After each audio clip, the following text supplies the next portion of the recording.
We're gonna get into defend your squads. I'll quickly get started here. My defend your squad is about the New York Knicks 2018 offseason. That this is the most important Knicks offseason in the entire New York Knicks history. This will be the most defining offseason the New York Knicks have ever had in their history. Uh, I'm comparing this offseason to offseason that we've seen in recent past. The most recent dynasty that we saw was the Golden State Warriors. In the season in which they took themselves to dynastic levels, they had a very good offseason that year. They had a very good draft. They made some good moves, like bringing in Andre Iguodala, trading Monte Ellis for Andrew Bogut. Mark Jackson saw a huge flip the next year. But for the Knicks, the most important thing is to continue growing, make the right choice that will maximize their franchise players' growth, as in Kristaps Porzingis. Everything that they do now has to be geared toward making sure that Porzingis is right. And even though Porzingis got hurt, unfortunately, I think this is a good thing for Porzingis. A lot of superstars have gotten hurt. Kevin Durant had to miss a year. We saw Russell Westbrook get hurt and have to miss a year. We saw Michael Jordan early in his career get hurt and have to miss a significant amount of time. That netted him to getting Scottie Pippen, Horace Grant in the draft. So let's go ahead and go over this real quick. I got the paperwork here. So for the Knicks, the first thing of business that the Knicks have to look into for the offseason is they have to re-signing the players on the roster. Knicks have a couple of players that could possibly be free agents, and they have to focus on actually re-signing those players or possibly moving on. I go through those real quickly. Yeah. Too many damn papers here. See. There we go. So for the Knicks on the Knicks roster, the first and most important free agent they have is Enes Kanter. Enes Kanter has a player option for next year, $18 million. He can bring back. But Enes Kanter has already said he wants to be a Knick for life. For me, I think the Knicks should try to actually renegotiate with Enes Kanter and see if they can get him on a long-term deal.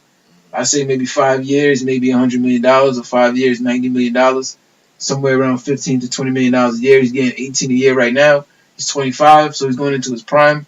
So if he could take a few dollars off the top for us, so we could sign maybe 15, 16 million, almost like the Tim Hardaway deal. Maybe we'll put another year on that, so maybe 5 years, $90 million, something like that.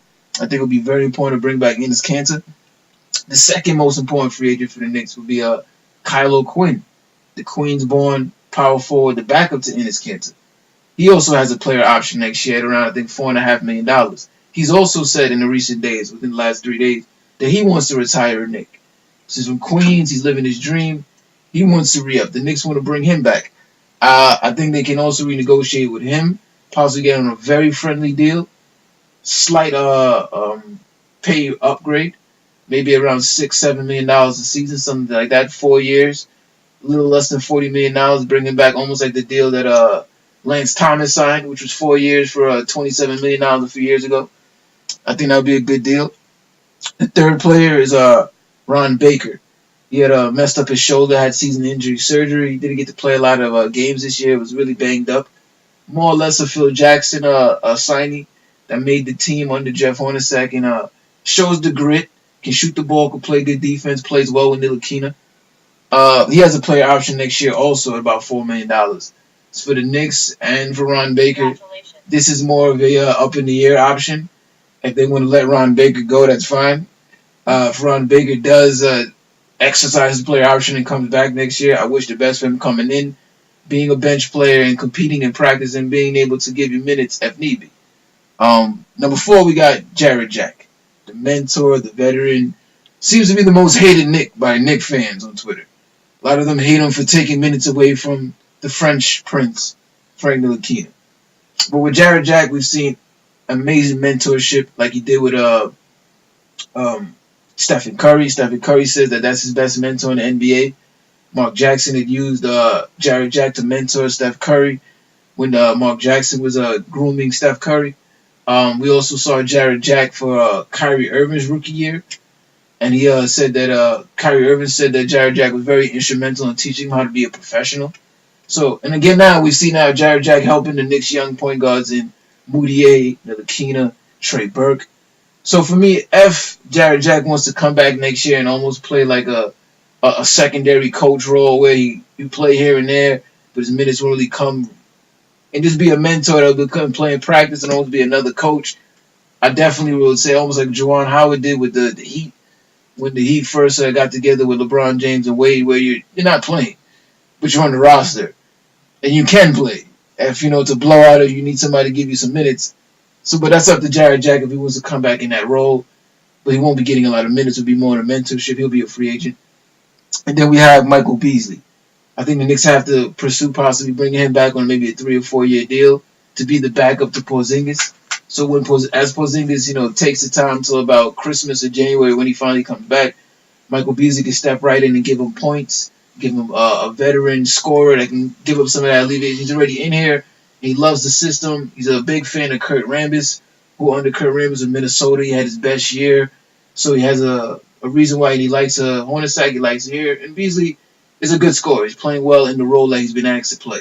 I think he'll continue the chemistry and continue the chemistry of the team. I think they should try to bring him back on maybe a 2 or 3 year deal, small amount of money. So that's for the Knicks in-house signings. So that's the first big goal.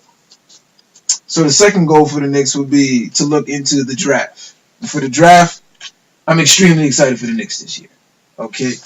This might be the most excited I've been for the Knicks since last year, when I was very excited to see the Knicks possibly draft Frank Ntilikina, Dennis Smith, or De'Aaron Fox. Those are the players that I thought the Knicks had a good chance of drafting. And this year, I'll give you another 3 that one of these names the Knicks will be drafting this year. I can promise you that. So in the first round, you can look at the main guy that most teams, most projections have the Knicks getting. And this is what I think all Knicks fans would love us to get. Mikal Bridges, small forward, Villanova. 6'7", over 7 foot wingspan. He's an elite two-way player. He's on one of the best teams in college, but the fact that he's an elite two-way player, averages almost a block and a steal per game. Extremely lengthy, has a supreme jump shot, shoots almost 40% from the 3, averaging almost 20 points a game. And he's one of the best defenders, the best on-ball defender in this draft. Small forward, fit the position Knicks are going for. The next notion would be Kevin Knox out of Kentucky. He's also, I believe, 6'9", wingspan over 7 foot. He's also very young, barely over 18 years old, but he's also the top scorer for the Kentucky Wildcats. Very long, can score, very versatile offensively. Reminds me a lot of maybe a little bit more offensive-minded Tayshaun Prince as far as the length and what he did in college. So he's another player that you can see the Knicks possibly drafting. And then third would be Miles Bridges out of Michigan State. He's more of a bruiser, very athletic, strong. This year, he extended his game to a three-point line. He's 6'6". He's more of an undersized 3, but also can play the 4, a lot like a Draymond Green kind of player. But he's also way more athletic, more Corey Maggette when you think of the kind of talent he has. And those are the 3 players that you can look at for the Knicks to draft in the first round. Their picks should land anywhere from about 6 to 9, unless we get lucky and maybe get the first pick. All right, so for the second round, there's about 5 players I have for the Knicks to look at, Knicks fans to look at for us to draft. The first one is the Knicks Latvian star, and Rudolfs Kursis. I might be saying it wrong. His name is spelled Rodion's, last name Kurus. He's a small forward, 6'10". Reminds me a lot of Hedo Turkoglu. But he's also the next star out of Latvia. If you're not mistaken, that's where the star of the Knicks, Kristaps Porzingis, is from. He was the biggest phenom out of Latvia. This kid is the next star out of there. He's been projected for the last couple of years. He considers Porzingis one of his mentors. And he also fills the role. Very good rebounder, very high basketball IQ, very good shooter. Next player would be small forward Keita Bates Diop out of Ohio State. He's having a breakout year. Small forward, about 6'9", 6'10", averages about 22 and 8. Very good scorer, can shoot the ball, very physical. He'd be available possibly in the second round. Third would be P.J. Washington out of Kentucky. Something like a David West skill set. Knicks could probably look after him in the second round as a possible player like an Isaiah Hicks that they have now. Fourth player would be a small forward, Isaiah Bongo. He's out of international ranks. He's playing out of Germany now. 6'9", over 7-foot wingspan compared to Lamar Odom most. Basically a point guard out of the throw position. Runs the ball up a lot like Giannis Antetokounmpo, but he's a gifted passer. Gifted passer that can actually run an offense out of the small forward position. A lot of people think that the Spurs would be high on this player, but he could possibly be got in the second round or late first round. The last player is Bonzi Colson out of Notre Dame, small forward. He's undersized, 6'5", but has a 6'10" wingspan, and is a supreme intangible player. Defensively, rebounding, all the intangibles he's supreme at.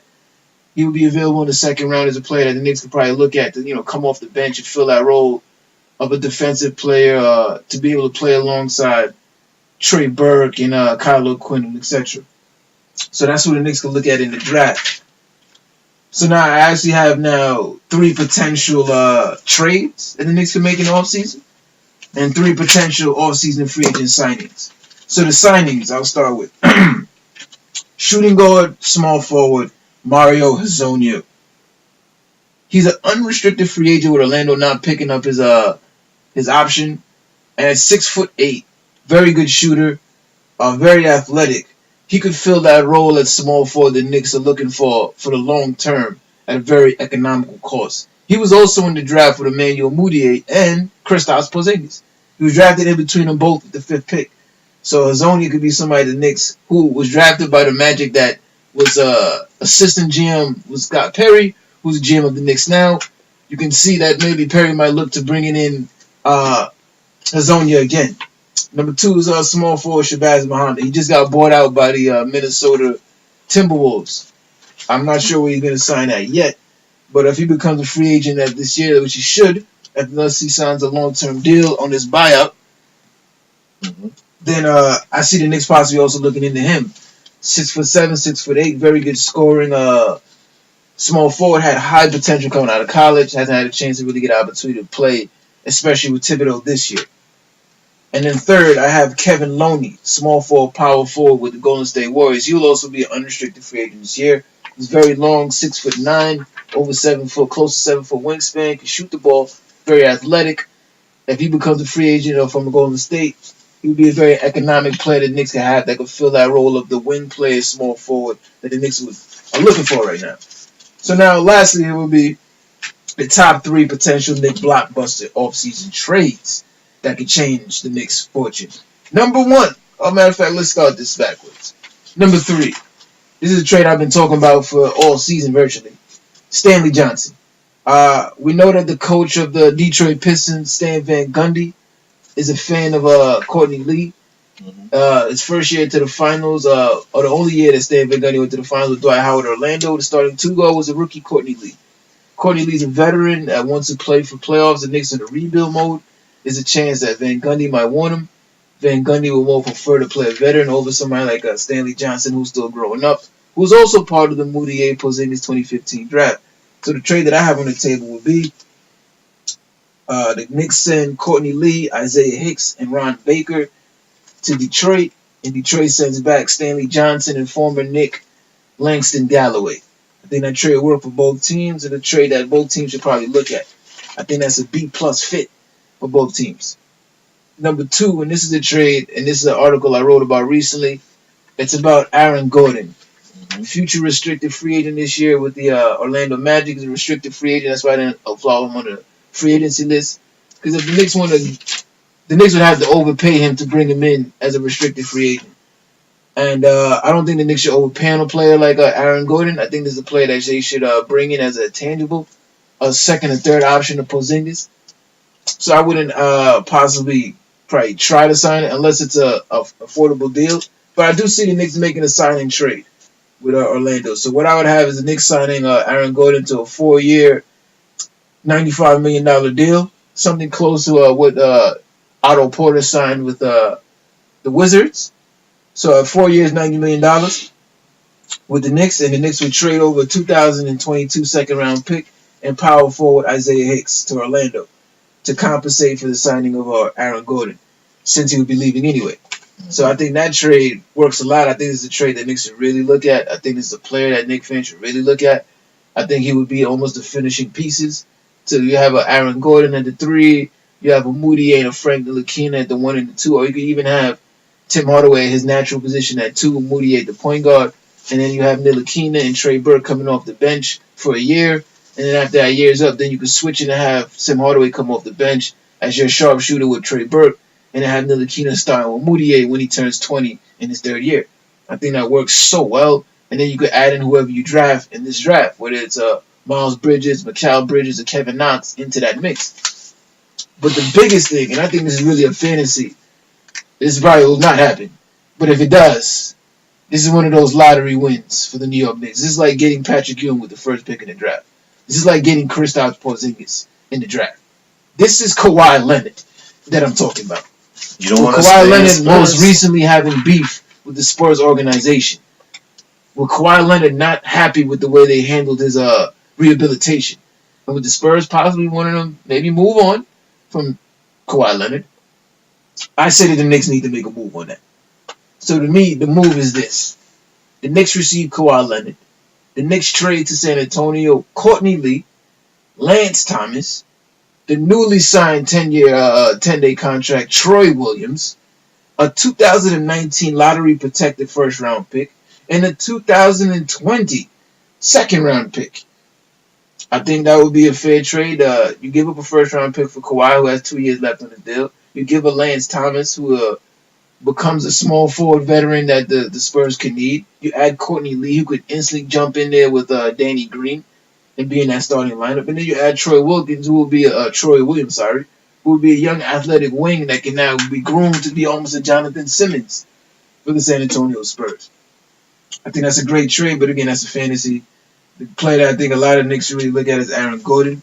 So now to bring home the conversation about how important this offseason is, I compare these to the last 3 dynasties that the NBA looked at, and those offseasons that led to those dynasties. So the first one we're going to compare them to is the Golden State Warriors. The year for the Golden State Warriors that they became what they are, the offseason that was the most important to their dynasty, was the 2012 offseason. Going into that year, that record they had was 23-43. Mark Jackson was the head coach. The executive was Bob Myers, who's still the executive now. In that 2012 draft, in the first round, they drafted Harrison Barnes. They also drafted with the 30th pick, Festus Ezeli. And in the second round, with the 35th pick, they drafted Draymond Green. They also acquired Jarrett Jack that offseason in the trade, and they signed Ken Bazemore and Carl Landry that offseason. The next year, they went 47-35. Quick flip. But that 2012 offseason was the important offseason that allowed them to become the dynasty that they are now. If they'd have messed up and not drafted Harrison Barnes and maybe went with another player, it could have not worked out. It could have stumped Klay Thompson's growth. Or Harrison Barnes, who worked out well with the Splash Brothers. He was the best defender of the 3. He would take on the best perimeter player and defend them. Harrison Barnes worked out there. That's the Warriors. And it was very important that they stayed patient with Mark Jackson through those initial years to develop that team. Now, what I'm saying with Jeff Hornacek now, I don't mind in 2 years when the Knicks have lost in the second round for the second straight year. You want to now move with a Doc Rivers or a Mark Jackson or a David Blatt to take that team to the next level. I don't mind that. But when you have Frank Ntilikina, Emmanuel Moody, all these players that are that young, you have to let Jeff Hornacek be the one to mold them. He's their first teacher. He's who they're comfortable with. Let him grow them. Then when they get to the playoffs and the talent is there, then you bring in another coach if you don't think Jeff is the one that can get you to the finals. But you don't stop it now because now you ruin everybody's chance. You ruin all of these young players' chance of growing up. You ruin Porzingis' development. Let me move forward now. Number 2, the 1996 Los Angeles Lakers. Executive was Jerry West. The head coach was Del Harris. The year before, the 1995 year, they went 53-29, but they lost in the first round.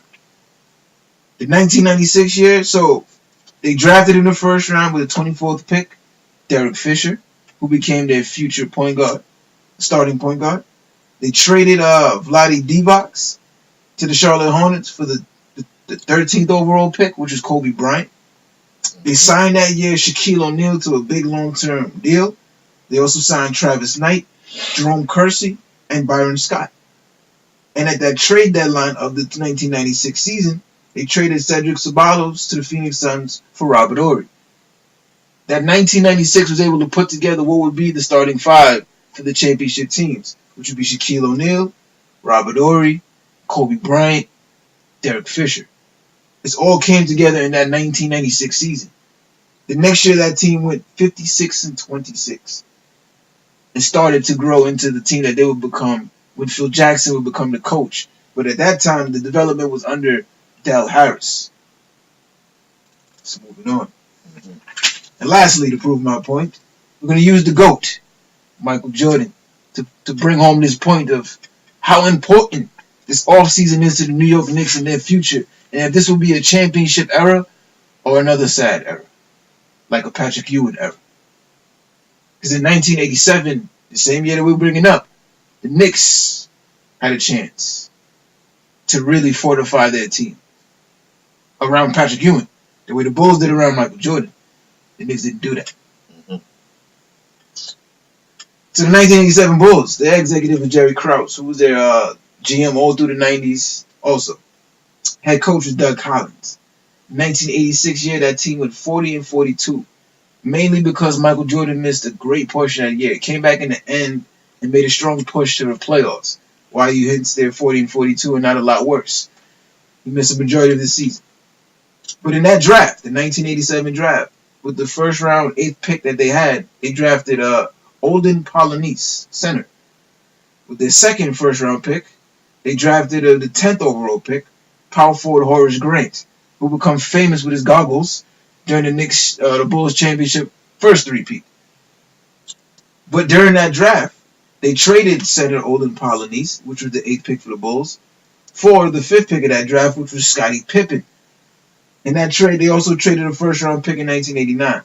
Now, Scottie Pippen and Horace Grant became part of the front court that led to the Bulls championship. So it was Michael Jordan, Scottie Pippen, B.J. Armstrong, and Horace Grant was the young core to that championship team in 91, 92, 93. And this all was formed 4 years prior in 1987. And with Golden State, so that team that we saw win 70 games in 2015, all started back 4 years before in 2011, 2012. I'm giving you this 4-year idea now. Let's go with the Lakers. The Lakers that won in 2001 that we saw it dominate against I believe the Pacers. Yeah. All started years before, 1996. It's 4 years, 4 or 5 years. So, this is 2018 draft. If the Knicks get this right, we can expect in 2012 the Knicks should be competing for a championship. That's how important this offseason is for the Knicks. If the Knicks want to see a championship in 2012, mark my word. I'm not Nostradamus. I'm not a prophet. This is not magic. This is just history. I can go further back. I could use the old Boston Celtics, the old New York Knicks. I could use the Bucks in the 70s. Usually when you have a strong offseason with a young core, in 3 years you're usually primed to possibly win a championship. It takes 2 years to develop in the playoffs. It takes that 3rd year to take the next step. That 4th year is the year in which you try to win a championship. A team that we can see doing that right now is the Houston Rockets. How many years ago was James Harden brought here? Was it not 4 years ago? You started off with Chandler Parsons. You drafted Patrick Beverley. Now this year you went for the next step. You added Chris Paul. Now they're going for a championship this year. This is that 4th year of the James Harden experience. They're going for a championship this year. They will not win because the core is not great. James Harden was not drafted by Houston. Chris Paul was not drafted by Houston. Their best drafted player is not even one of their best players in Clint Capella. Clint Capella was drafted in the lower first round. That's not going to get you a championship. History tells you that Houston is not a championship team. This is a fact. But this is that 4th year of their rebuild, and they're going for a championship. Good luck for them. And that It's my defend my squad. But before I end this really quick, to all these fans that say that it's time to move on from Jeff Hornacek, that impatience is the same impatience I got. I'll repeat a couple of names one last time. Larry Brown, Mike D'Antoni, Mike Woodson, Lenny Wilkins, Rick Pitino, Chet Van Gundy. How many names do I got to go through? Jeff Hornacek is the right coach. Give him at least 3 seasons with this team. So this year, next year, and possibly 1 year after. At least till next year, the end of next year, before we start raising the pitchfork and saying Mark Jackson should be the coach. So on the future, the Knicks are very bright. I love Troy Williams. If you look at the Knicks roster and you look at what the Knicks have together, the Knicks have 2 top 10 players from the 2015 draft. They have a top 10 player from last year's draft. Enes Kanter is a 3rd pick in the 2012 draft. They have Trey Burke, a top 10 player. The Knicks have an enormous amount of talent on the roster. They have a team that's built in the mold of their coach's best season coaching. The Knicks have Trey Burke. That works well. He's almost like the 3rd guard. You have Emmanuel Mudiay, Frank Ntilikina. The 3 of them all complement each other. None of them step on each other's toes and do the same things well. They all complement each other. So with that being said, they work well together with Porzingis, Tim Hardaway Jr. The Knicks need to add a 2-way star 3 wing, and they are complete to be a championship potential team in 2 to 3 years with the right patience. Shout out to Scott Perry. Shout out to Steve Mills. The coach to look out for. I'm saying this right now. Jeff Hornacek is not the coach. It will be David Blatch that becomes the next coach of the Knicks. Period. And that is my defend your squad. All right. Yes. That was good. That was a lot of information about how that relates to past times and now.